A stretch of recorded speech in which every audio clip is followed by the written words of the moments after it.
The house on the Via Corelli was the kind of house that didn't need to announce itself. It didn't have a gate with a family name or a plaque by the door. It had, instead, the particular silence of a property that had decided, generations ago, that it had nothing to prove to anyone passing on the street. 7 bedrooms. A library with books that were read, not staged.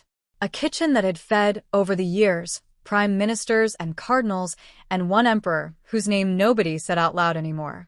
And a domestic staff of 4 people, each of whom had been with the Adamo family long enough to know that the house ran not on the authority of the man who owned it, but on the quiet, absolute confidence of the woman who managed it.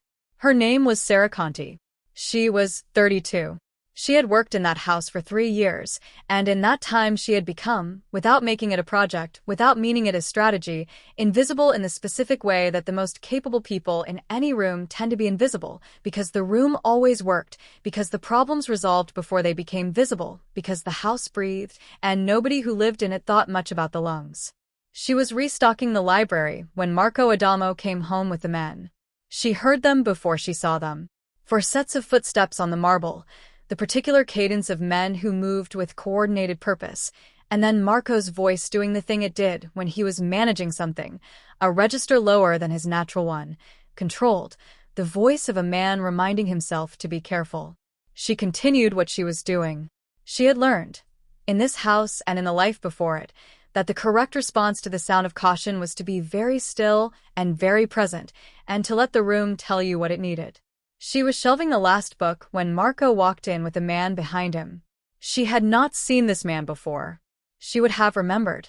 He was somewhere between 50 and the age that stops mattering in men who have lived at a certain altitude, where time no longer erodes but instead compresses, concentrates, removes everything that was ever soft or uncertain. He wore a dark suit that had been made for him and no one else. He moved through the doorway with the specific quality of a man who has never, not once in his adult life, wondered whether he belonged in a room. He looked at the library. He looked at the books. He looked, last, at Sarah. She looked back, the way she always did, directly, without performance, with the clear and steady attention of a woman who had decided, a long time ago, that the space between her face and what she was actually thinking was the only territory that had ever truly been hers. "This is the maid," Marco said. Not unkindly, with the mild, dismissive confidence of a man who had stopped noticing that the word was imprecise. Enzo Ferrante, because that was who it was, that was who he always was when a room shifted this way, looked at her for a moment that was exactly 1 second longer than the situation required. "No," he said. "She isn't." Nobody in the room understood what he meant. Sarah understood perfectly. And she stood with the last book held against her chest and her face entirely still and felt, in the careful and precise way she allowed herself to feel things that mattered, the specific quality of a thing beginning. If women who are underestimated, and then are absolutely not, are your obsession, subscribe and hit the bell. A new story drops every week. Now. Let's begin. The men stayed for dinner. This was not a question in the Adamo house. When Marco had guests and the hour moved past 7, dinner happened, and Sarah made it happen the way she made everything happen, without announcement, without visible effort, with the precise and invisible competence that had caused Marco, in his first month of having her in the house, to describe her to his sister as almost unnatural. He had meant it as a compliment. She had overheard it and had noted it and had filed it in the category of things that were useful to understand about the man she worked for. She prepared dinner for 7. She did not ask what they wanted. She had learned, across 3 years of feeding men like these, that what powerful men wanted at the end of a long and difficult day was food that felt like a decision had already been made for them, something rich and considered and irreproachable, so they could give their minds to the things that mattered.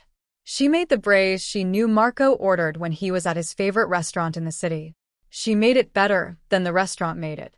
She had done this precisely once before, on the night of a dinner that she had understood, from the quality of the tension in the house that afternoon, was a dinner that needed to go very well. It had gone very well. Marco had not connected the dots, but the outcome had been what she needed it to be. She served the first course, and was returning to the kitchen when she heard Enzo Ferrante's voice. "Who cooked this?" It was not a question. It was the sentence of a man who had eaten in 3-star restaurants across 2 continents and had just encountered something that required an accounting. Marco said her name. The first time, she noted, that he had said it in front of guests, rather than she, or the woman who runs the house. She heard Ferrante say, "Bring her out." She stood in the kitchen doorway. 7 men at a table that seated 12, which she had set the way she always set it for significant dinners, with the precision of someone who understood that the quality of the setting communicated the quality of what was coming. Ferrante was at Marco's right. He looked at her with the same attention he had given her in the library, which she had thought about, on and off, while she was cooking. "Where did you learn?" he said. "I taught myself," she said, which was true. The full truth was longer, and not his to have yet. Nobody teaches themselves to cook like this. "I had good books," she said, "and a lot of evenings with nothing else to do." He looked at her with the specific expression of a man whose explanations are adequate and insufficient simultaneously. She held his gaze for the moment she had decided was the correct one, and then withdrew, not with the posture of a woman dismissed, but with the posture of a woman who had finished saying what she intended to say and had other things to attend to. She heard, as she went back to the kitchen, one of the other men say something low to Marco. She heard Marco's response, the slightly defensive register of a man explaining something he hadn't previously thought needed explaining. She heard Ferrante say nothing. That was the loudest part. She plated the second course and thought about what it meant that a man like Enzo Ferrante had noticed her. She had known he would be in this house eventually. This was one of the reasons she was in this house, though that was a long and careful story, and its end was not yet visible. She had prepared for his presence the way she prepared for everything, thoroughly and in advance, and without letting anyone see her prepare. She had not prepared for the specific quality of his attention. That was new information. She filed it carefully. At the end of the evening, after the men had moved to the study and the table had been cleared and the kitchen was clean, she was finishing the last of the washing when she heard the study door open and footsteps that were not Marco's cross the hall. She did not turn around. "You cleared this table alone," Ferrante said. "The other staff have gone home," she said. "And I prefer it done the way I do it. That's not something maids say." She turned, then held the cloth in one hand and looked at him across the clean kitchen. "You're right," she said. "It isn't." He looked at her for a long moment. Then he turned and went back down the corridor, and she heard the study door close, and she stood in the clean kitchen with the particular quality of a woman who has given a man exactly one thread to pull and is now very curious whether he will pull it. He noticed the table. He noticed the food. He came back to the kitchen at midnight for reasons he hasn't named yet. Drop a heart if you already know this man is in trouble. The city talked if you knew how to listen. Sarah had spent 3 years learning to listen to this particular city, not to what it said loudly, in newspapers and at dinner parties and in the mouths of men who thought volume was the same as authority, but to what it said in the spaces between things. In the pause before a name was mentioned. In the way a room temperature changed when a certain subject came close. In the things that were left out of stories told by people who believed themselves to be careful. What the city said about Enzo Ferrante in those careful spaces was this: he had built his organization in the decade after his father's death with the specific patience of a man who understood that the thing most people mistook for ruthlessness was actually just a willingness to wait for the correct moment with complete calm. He was not cruel in the theatrical way of men who needed the performance of it. He was something more economical than cruel, precise and without sentiment, and in possession of the particular quality of authority that came not from violence but from the absolute confidence that violence, if it became necessary, would be deployed correctly and would not need to be repeated. He had been married once. His wife had died. This was stated as fact by the people who talked about him. The quality of the silence around it was the only indication that the fact was not simple. He had no known weakness. Sarah had written this down. In the notebook she kept in the false bottom of the drawer she never left unlocked, with a question mark beside it. Because in her experience, the statement "no known weakness" was not a description of a person.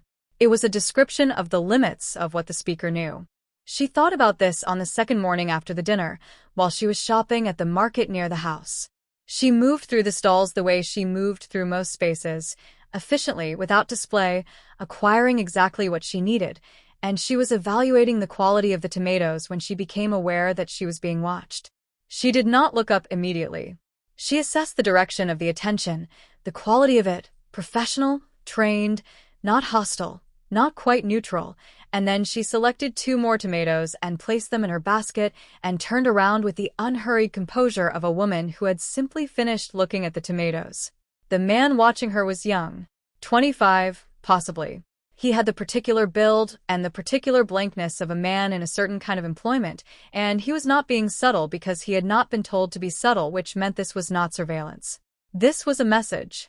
She went home, put the shopping away, and found, on the table where Marco left things for her, the domestic logistics of the house, the notes about guests, the list of what was needed, a small card with a restaurant name and an address, and an 8 o'clock written in the hand she had already, in the dining room 2 nights ago, learned to identify. She put the card in her pocket. She made Marco's coffee. She ironed the linen with the particular attention to sequence she brought to everything she ironed, and she thought, with the clear and careful part of her mind that she kept separate from everything else, about what it meant that Enzo Ferrante had asked her to dinner 48 hours after seeing her serve one. It meant he had questions. Good. So did she. She arrived at 8. Not at 7:55, which would have communicated eagerness. Not at 8:15, which would have been a statement. At 8, which communicated that she was a person who said what she meant. He was already there.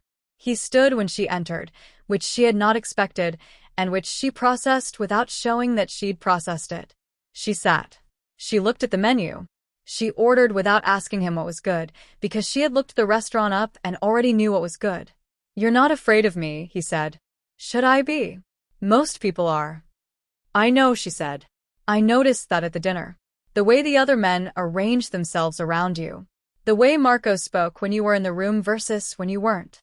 She looked at him. "I thought it was interesting." He was quiet for a moment. "Interesting. The people most worth being careful around," she said, "usually aren't the ones people are afraid of. They're the ones nobody noticed until it was too late to matter." She lifted her wine glass. "I find I'm more interested in that category." The specific quality of silence that followed was one she had not manufactured and could not have planned. It was the silence of a man encountering a mirror he didn't expect to find in the room. "Who are you?" he said.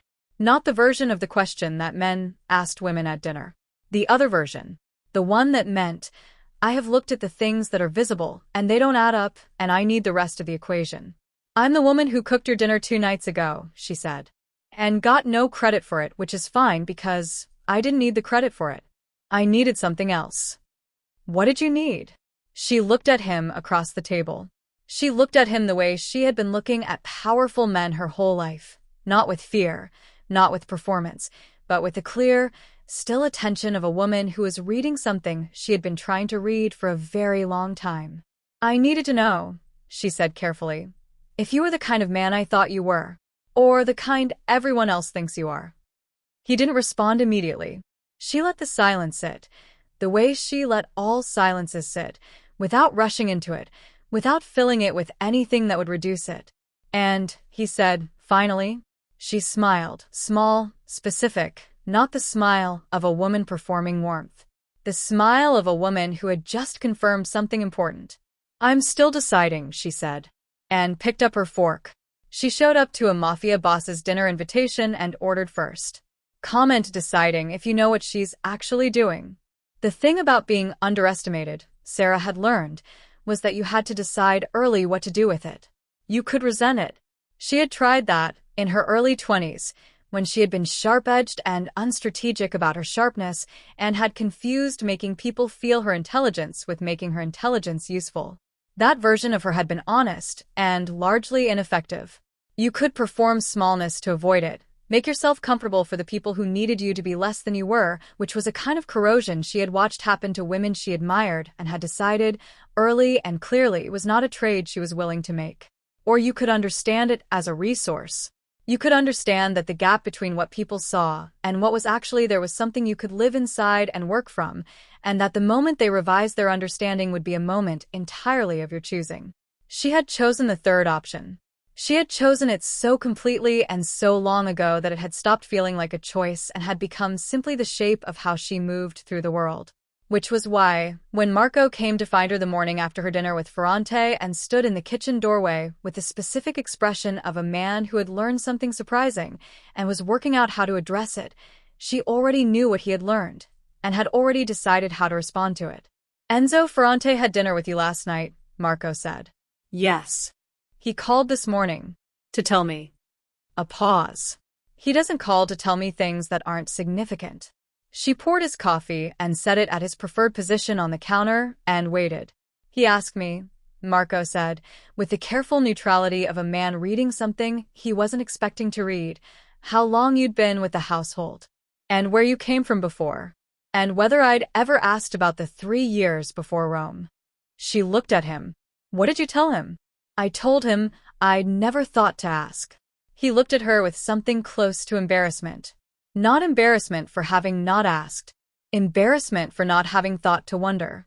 "Sarah, what is in the 3 years before Rome?" She considered the question. She considered, specifically, how much of the answer she was ready to give him, and in what order, and what would remain when she had given it. She had been holding the shape of this story for a long time, adjusting it, waiting for the correct room to open it in. This was not that room, but it was the first room in a sequence that led there. "I worked," she said. "For a family you know." "Not in the city." "I left because of something that happened, and the something that happened is the reason I'm in this house, and when the time is right I'll tell you all of it." Marco looked at her for a long moment. He was not a stupid man. That was something she had verified carefully before taking this position, and she watched him process what she had given him and understand, with the intelligence that made him useful to her, that she had given him the outline of something larger than he had imagined, and that pressing it now would yield less than waiting. "Does Ferrante know?" he said. "Not yet," she said. "Is he going to?" "That depends," she said, "on what kind of man he turns out to be." She looked at him with a directness that had unnerved him since the first month. "And on what kind of man you decide to be, when you find out the rest of it." He picked up his coffee. He stood with it for a moment, the way he stood when a problem had just become more complex and he was adjusting his architecture. Then he nodded once, in the way of a man who has just made a commitment he hadn't planned to make but had found, unexpectedly, that he meant. She cleared the counter and thought about Ferrante calling Marco at 9 in the morning about a dinner. About a man who had eaten with ministers and never mentioned them calling to report on a meal with a woman who worked as a maid. She thought. He left her a thread to pull, and he pulled it before the night was out. She thought. Good. She thought. Not yet, but close. He called her employer the morning after dinner. She already knew he would. Type close if you can feel this thing building. She had been in the city for 3 years and had met, in that time, perhaps a dozen people who knew the full version of who she was. She had not collected these people carelessly. She had placed them the way a careful person placed things in rooms that might one day need searching, in spots that seemed unremarkable until they became necessary. The first of them was a woman named Julia Recht, 71 years old, former magistrate, retired to an apartment on the 3rd floor of a building 6 minutes walk from the Via Corelli. She had presided, 22 years ago, over a case that had never reached verdict, a case involving a family name that Sarah carried in a part of herself she did not open often, and which had closed for reasons that were still, in certain quarters of the city's institutional memory, a source of managed discomfort. Sarah visited her on Thursday afternoons, when Marco had his standing meetings and the house ran itself for 4 hours. She brought food. Always something she had cooked, never something bought, because the quality of what you brought told a person more about your regard for them than anything you said, and they sat in the apartment that smelled of old paper and good coffee and talked. They talked about the law and about the case and about the things that could be done now that could not have been done then, and about the architecture of the evidence that had never been presented and what it would take to present it. This Thursday, she walked to Julia's building and found a car parked outside it that she had not seen before. Black. Unremarkable make. Occupied. She walked past it. She went around the block once and came back and went up the stairs and rang Julia's bell and was let in. And the first thing Julia said, with the specific directness of a woman who had spent 40 years in courtrooms, was, "Ferrante's people have been watching this building since Tuesday." Sarah sat down. "Since Tuesday," she said. "That's 2 days after the dinner at Marco's." "He's thorough," Julia said. Not with admiration. With the precise, factual respect of a woman who had spent her career being thorough herself and recognized its shape in others. "What do they know about you?" "What there is to know," Julia said. "The case. My retirement. That I have a visitor on Thursdays who brings very good food." She looked at Sarah with the calm of a woman who had faced worse moments than this one and had outlasted them. "The question is what he intends to do with it." Sarah was quiet. She looked at the window, at the afternoon light, at the particular quality of Thursday at 4 o'clock in a city that was trying to move toward evening and hadn't quite arrived yet. She thought about a man who had eaten her food and called her employer the next morning and put surveillance on a 71-year-old retired magistrate within 48 hours. She thought about what that sequence said about the quality of his attention and the speed of his mind. She thought, "I underestimated the timeline." She thought, "Adjust." "Tell him," Julia said. Sarah looked at her. "Not everything. Not yet. But enough to make him a choice instead of a variable." She leaned forward, the way she leaned forward when she was delivering a conclusion she had reached after real thought. "Right now he's investigating you. If you bring him to you before he finishes investigating, you convert him from a threat into a question. And questions," she said, "are negotiable." Sarah thought about this on the walk back. She thought about Ferrante, the quality of his attention at the dinner, the specific moment in the library when he had looked at her and said what she wasn't, the phone call to Marco that had the shape of a man acting on impulse and trying to understand why. She thought about men who were careful and fast simultaneously, which was a rarer combination than people assumed. She thought about what Julia had called her. Not a variable, a question.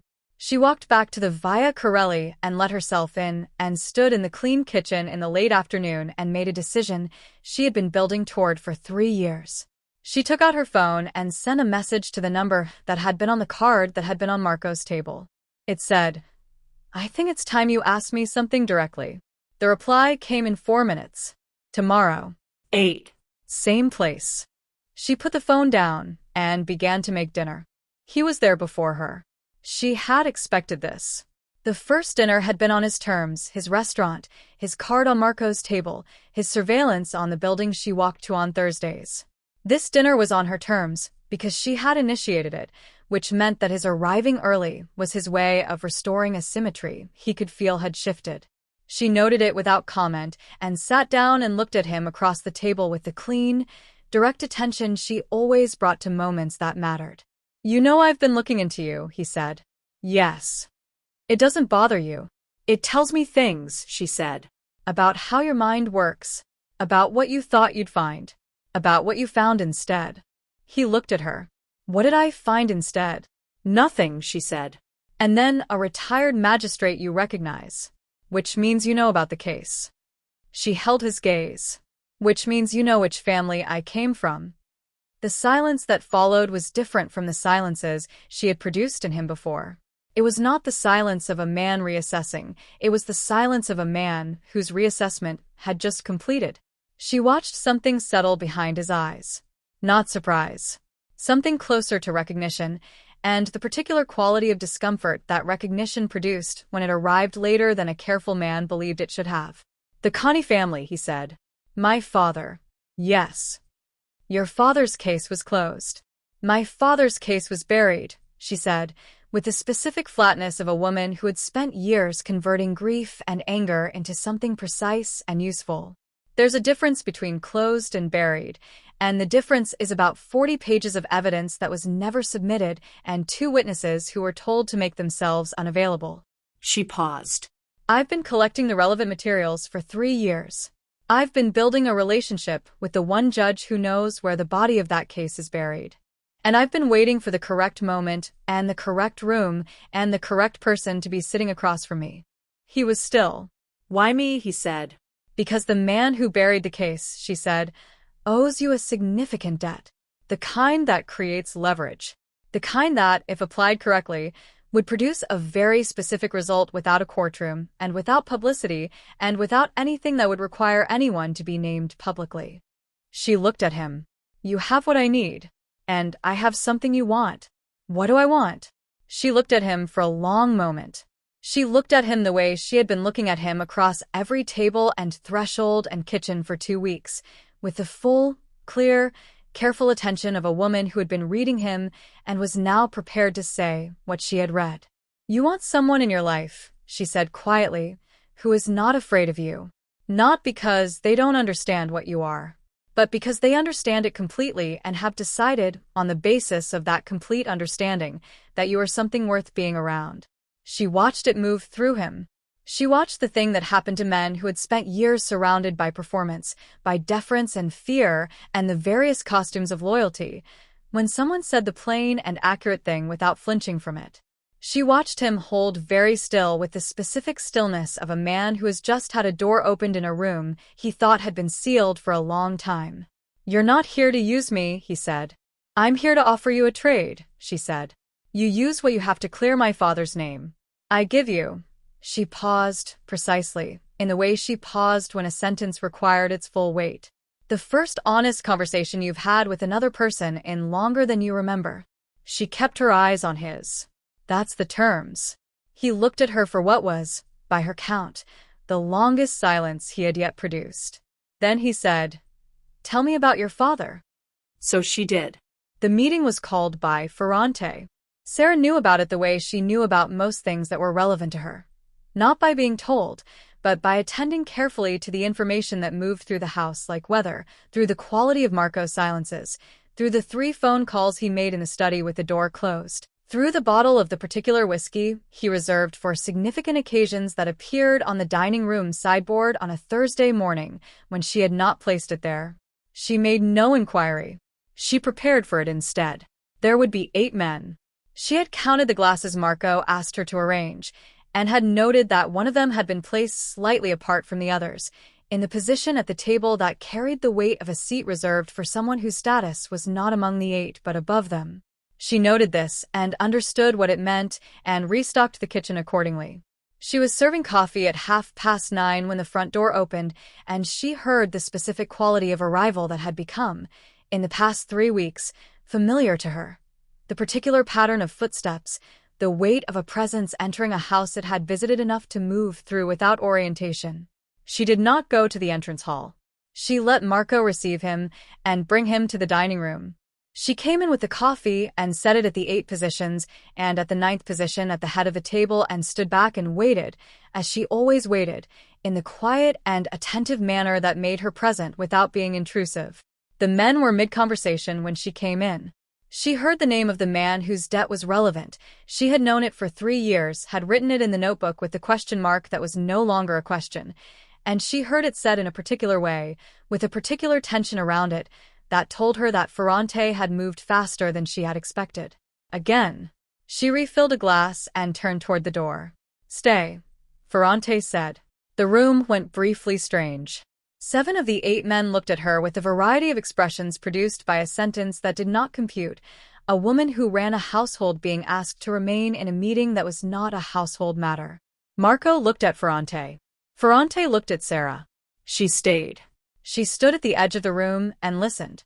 She stood with a composure she brought to every difficult room, present, still, without display, and she listened to Ferrante outline a situation she already understood better than anyone at that table, because she had been living inside it for 3 years, and she thought about what Julia had said about making him a choice instead of a variable, and she understood now why Julia had said it. He was not using her as a variable. He was presenting her, in a room full of men who had assessed her as furniture, as the architecture of the solution. He said her name. He said her father's name. He said the name of the man who owed him a debt in the same sentence, and she watched the room absorb the implication, watched the 7 men recalibrate, watched the specific quality of discomfort that crossed certain faces when the thing they had assumed was furniture turned out to be the building, and she stood at the edge of the room and held very still and let the room do what rooms did when the thing they'd missed became visible. One of the men, older, in the specific way of a man who had held power long enough to become careless with it, said, "This is the maid?" He said it the way certain men said certain things, with the weight of a door being closed. Ferrante looked at him. The look was brief and complete. "She knows more about this situation," he said, in the flat and certain register he used for statements that did not require volume, "than everyone in this room except the two of us. And one of us is going to need her when this is finished." He paused. "It isn't me." The room was very quiet. Sarah looked at the man who had said, "This is the maid," and watched him understand, with the slow and painful recalibration of a man whose category had just been corrected, that he had made an assessment, and the assessment had been entirely wrong. She looked back at Ferrante. He was already looking at her. She gave him the small nod, barely emotion, precise as everything she did. "That meant, I noted that. And it will be counted." It took 11 days. She had estimated 2 weeks. He had been 3 days faster, which she added to the file she maintained on him. Not the paper file in the notebook, but the other one. The one she kept in the part of her mind where she filed things she had not yet decided what to do with. He was faster than careful. Usually it was one or the other. The man who owed the debt was named Corrado Sala. He was 63, and he had held a position in the city's institutional architecture for 19 years, and he had buried her father's case in exchange for something she had spent a long time trying to identify and had eventually been able to name with the precision of a woman who had access, through Giulia, to the kind of institutional memory that survived in the margins of cases that were never supposed to be found again. He signed what he was asked to sign. He did this not in a room with lawyers and ceremony, but in the kind of meeting that left no record, the kind that Ferrante specialized in, that produced results without documentation, that achieved the outcome by the specific application of pressure to a point so precise that the result looked, to anyone who examined it afterward, like a voluntary decision. She was in Giulia's apartment when it happened. She was there because Giulia had called her, not with news, but with the specific quality of anticipation of a woman who had been waiting 22 years for a piece of the world to move back toward where it should have been, and felt, in the particular way of women who had waited long enough, that the movement was imminent. They sat in the apartment with the old paper smell and the good coffee, and at 11:43 in the morning Giulia's phone rang and she answered it and listened, and then she put the phone down and looked at Sarah with the expression of a woman who had prepared all her life for a moment and had arrived at it and found it smaller and larger than she had expected simultaneously. "It's done," Giulia said. Sarah sat with that for a moment. She sat with it the way she sat with things that mattered, entirely still, entirely present, without letting it be anything other than exactly what it was. Her father had been dead for 9 years. His name had been carrying, for 9 years, a weight it hadn't earned. The weight was gone now. The name was clean. She was crying before she decided to cry. This had not happened to her in a very long time, and it lasted approximately 40 seconds, and Giulia sat across from her with the dignity of a woman who understood that some things required being witnessed, and said nothing at all. Then Sarah stopped. She straightened. She picked up her coffee cup and found it empty and set it down. "The documentation," she said. Her voice was steady. It had taken 4 seconds to become steady. She noted this, without judgment. "With me," Giulia said. "All of it. The original evidence and Sala's statement. Properly lodged." She paused. "Properly unburyable, this time." Sarah nodded. She thought about Ferrante. She thought about what it meant that he had moved in 11 days on a thing that had been immovable for 9 years, and about what it meant that he had done it. She was clear about this, not primarily as leverage and not as charity, but as the specific action of a man who had decided that a thing was wrong and had the means to make it less wrong. She had not expected him to surprise her. She thought about this, and about what the surprise meant, and about the drawer in her room at the Via Corelli that she had always kept locked, about the notebook inside it, about the question mark beside the words, "No known weakness." She took out her pen. She thought for a moment, and then, in the small and careful hand she wrote everything in, she crossed out the question mark. It took him 11 days to do what the whole system couldn't do in 9 years. And she cried for exactly 40 seconds. Type clean if you felt this one. She cooked dinner for 2. This was not protocol. Marco was away, a trip that had been planned for a month and that she had not, until the past week, assigned any particular significance to. She had the house. She had the kitchen. She had, at the other end of a text message that she had sent and received in the plain and unsentimental language they had developed over 4 weeks of meals and meetings and rooms in which things had shifted, a man who would arrive at 7. She did not overdo it. This was the discipline she applied to everything that mattered, the understanding that effort was not the same as excess, that the most careful things she had ever made were the ones that looked, to a casual eye, effortless. She cooked the way she cooked when she wanted to say something that words made worse. She used her father's recipes. She had his handwritten notebook, the one she had kept through 9 years and 3 cities and 1 false name and 1 very deliberate choice of employment on the Via Corelli, and she had turned to the page she turned to when she needed to cook something that held weight. He arrived at 7. Not at 6:55. At 7. She noted this and let him in and did not comment on it, and he came into the kitchen and looked at what was on the stove and then looked at her with a specific expression he had been developing over the past 4 weeks, the expression of a man for whom certainty had always been easier than uncertainty, encountering a person who made him uncertain in a way he found he did not want to resolve. "Sit down," she said. "It's almost ready." He sat. He sat at the kitchen table, not the dining room, because she had set the kitchen table, and she thought he understood why, that this was not a meeting, and was not a negotiation, and was not the kind of dinner where the formal room was appropriate. He sat the way he sat in spaces he had decided to trust, with a quality of presence that was present rather than alert, which was different from how he sat in the rooms she had watched him occupy professionally. She plated the food. She set it in front of him. She sat across from him with her own plate and looked at him in the way she had been looking at him for a month, directly, without performance, with the clear and specific attention that had unnerved him in a hotel lobby the first time she deployed it, and which he had since, she thought, begun to find something other than unnerving. "My father made this," she said. It was the thing he cooked when something had gone right that had been wrong for a long time. He looked at his plate. He looked up at her. "Is that what today is?" "Today is the first dinner I've cooked in 9 years without a reason behind it," she said. "The first one that's just dinner." She held his gaze. "I thought that was worth marking." He was quiet for a moment. Then he said, with the specific difficulty of a man for whom certain sentences were harder than action, "I'm glad I met you in that library." "You looked at me like you knew me," she said. "And then you said I wasn't a maid." "You weren't." "No," she said. "I wasn't." She paused, in the way she paused for things that deserved full weight. "But I needed to be, for long enough to do what I came here to do. And the fact that this house and Marco and the position and the 3 years of being invisible in exactly the right place, the fact that all of that worked and brought me to the room with you and got my father's name back," she stopped.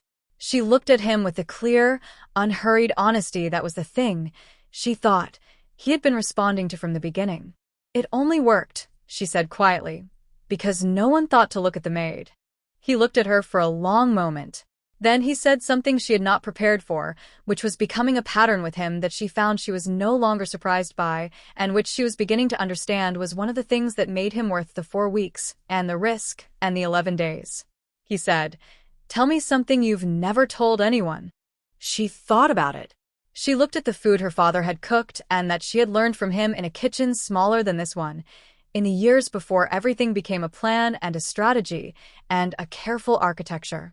She thought about what it felt like before the wait, and then during it, and then today, with the weight lifted and a man across from her at a kitchen table asking her for the thing that wasn't useful, that didn't move any piece on any board. That was just true. She said, "I used to talk to him. After he died. Just in my head. Tell him how the plan was going. Whether I was getting closer."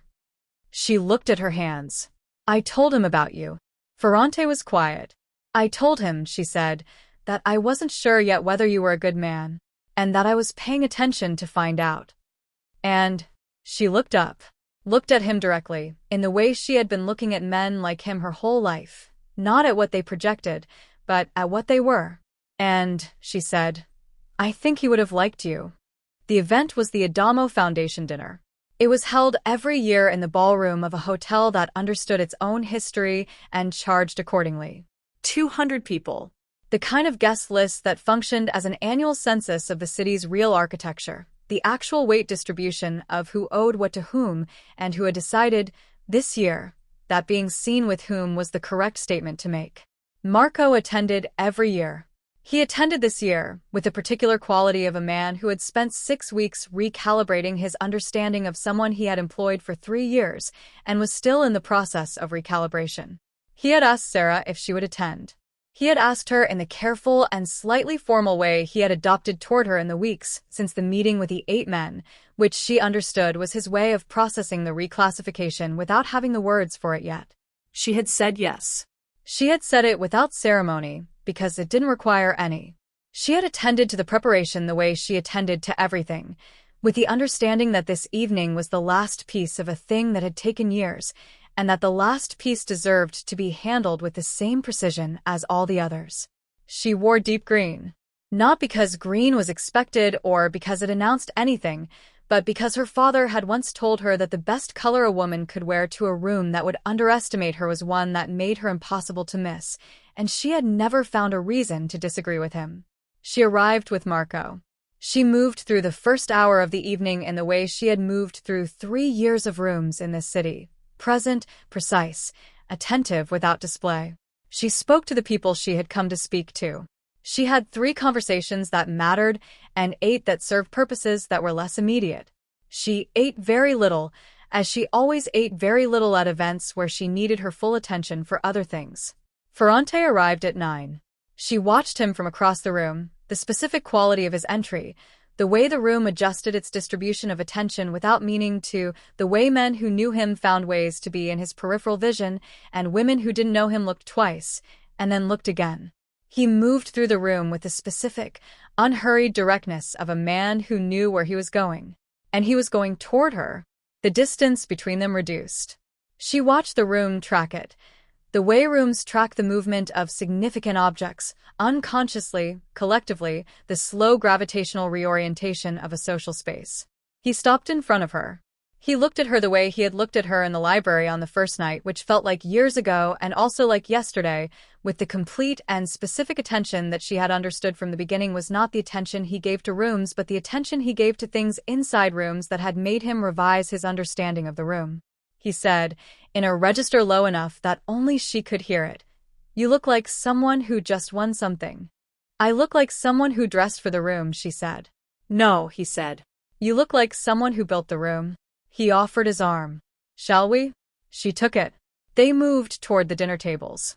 And as they moved, the thing happened that she had not planned and had not prepared for and which arrived, in its quiet and complete way, as the thing that finally dissolved the last of the years. The first person to stand was Julia Recht, whom Marco had invited and who was seated near the front. She stood not with drama, but with the quiet, deliberate gravity of a woman making a statement to a room she had once presided over.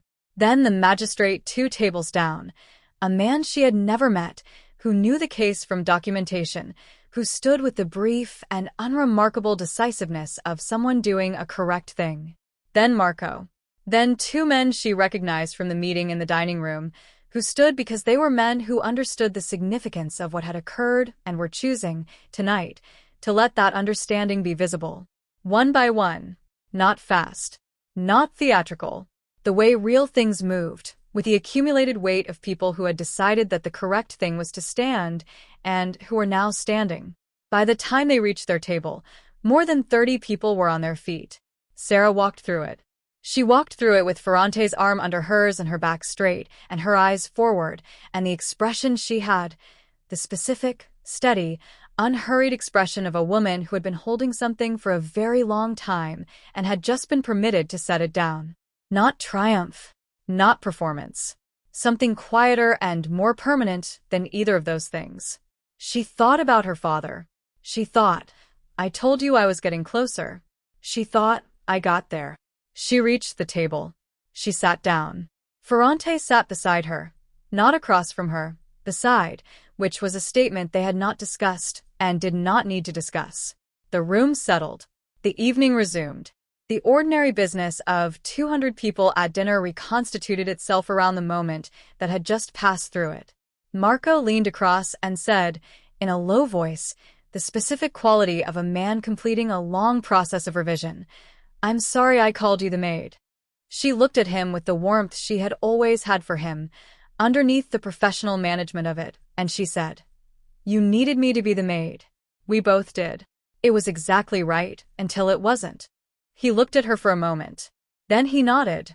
Once, in the way he had nodded in the kitchen the morning the weight of what she was doing had become real to him. The nod of a man who understood something and intended to carry it carefully. Ferrante's hand found hers under the table. Briefly. Then it withdrew. She looked ahead at the room and thought about the library and the kitchen and the 11 days and the 40 seconds and a notebook with a question mark that was no longer there. She thought about the word maid. She thought, I was never just anything. I was always exactly what I needed to be. And the room found out. She thought, that's enough. She picked up her glass. She looked at the room, at the 200 people in it, at the specific, unchanged quality of a city that had underestimated her for 3 years and had tonight, in its quiet and collective way, stood up, and she allowed herself, completely and without condition, to feel that it was. If you made it this far, you already know. This wasn't just a story about a woman who got her revenge. It was about what it takes to stay in the room when the room doesn't see you yet. About doing the work when nobody is watching, and trusting that the moment you've built toward will arrive if you are precise enough and patient enough and clear enough about what you came for. Sarah knew what she was from the beginning. She just waited for the room to catch up. If that hit something in you, subscribe. New story every week. Same deal. Real characters, slow burns, and women who always knew. Hit the bell. Tell a friend. And if you want to say something, drop it below. I read every comment. See you next week.